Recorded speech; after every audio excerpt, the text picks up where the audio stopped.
I couldn't help but think when Kathy asked Pastor Willard to keep it simple, Kathy must think we're a bunch of simple people. I'm thinking I am. I want it simple. I'd like for you this morning to turn to that wonderful book of Romans, chapter 1. Romans chapter 1. I'd like to do something just a little bit different this morning. You know, as you look out, if you turn the news on today or read your paper, it seems like there's nothing much but bad news going on. And it seems to get worse and worse every day. But while we were off a few weeks here a while back, I heard Pastor Jordan bring a message. And I listened to him and I studied after he said it. And I think he was pretty much right. Here in Romans chapter 1, we're going to start reading in verse 16 and go to the end of the chapter. Now, as we read this, and we read along, think of the world today and what this Bible says about it. It pretty much calls it right to the point. Amen.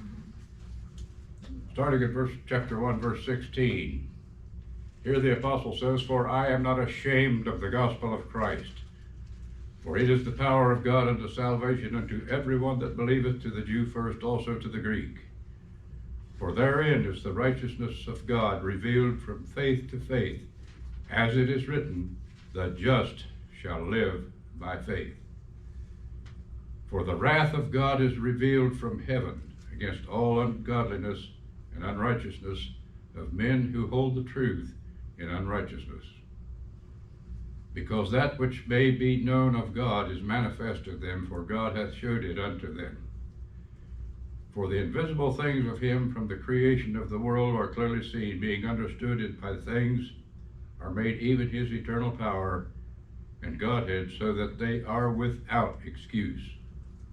Verse 21, "Because that when they knew God, they glorified him not as God, neither were thankful, but became vain in their imaginations, and their foolish heart was darkened. Professing themselves to be wise, they became fools, and changed the glory of the uncorruptible God into an image made like to corruptible man, and to birds and four-footed beasts, and creeping things.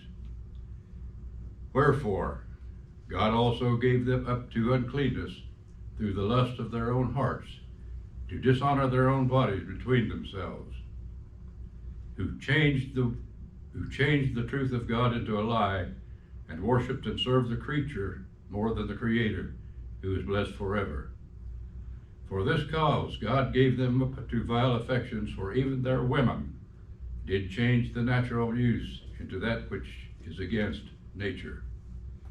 And likewise also the men, leaving the natural use of the woman, burned in their lust toward another, men with men, working that which is unseemly, and receiving in themselves that recompense of their error which was met.